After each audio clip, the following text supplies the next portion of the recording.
سندويش خفيف ظريف للغداء او للعشاء بطريقه بسيطه. غادي ناخذ جوج الحبات البصله وغادي نقطعوهم شرائح طويله، فص ديال الثوم اللي تا هو كنضربو بالموس وكنقطعو قطع صغيره.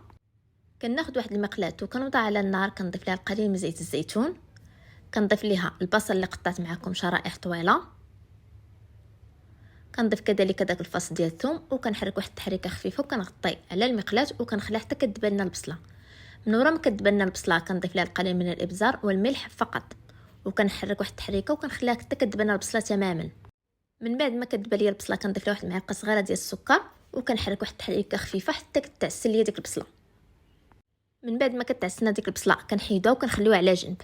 كناخذ واحد الستر ديال الدجاج وكنقطعوه مربعات اللي كيكونوا صغار اولا الحجم اللي بغيتو نتومايا، وكنتبلو. بالنسبه للتوابل غادي ندير معلقه ديال المطارد، شويه ديال الملحه، شويه ديال الابزار وعطريه ديال الدجاج، شويه ديال الثوم بودره والقليل من زيت الزيتون.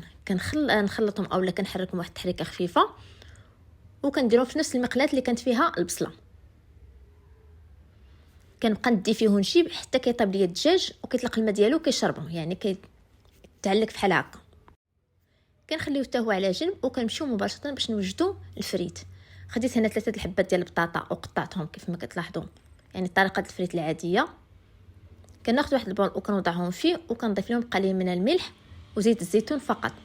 هنا لكم الاختيار، ديروهم في الفراير اولا في الفران اولا تقليهم في الزيت، لكم الاختيار.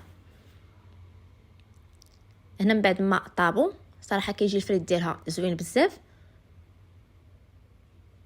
كنمشيو مباشره باش نوجدوا الساندويتش ديالنا. خديت هنا خبز طورطيه، ضفت ليه صوص الجيريان اولا الصوص الحاره، لكم الاختيار، ديروا اي صوص بغيتو.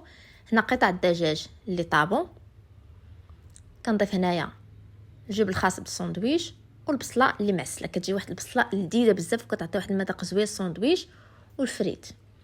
درت واحد خطيه ديال الكيتشوب وكنجمعوا الساندويتش ديالنا بهذه الطريقه هذه.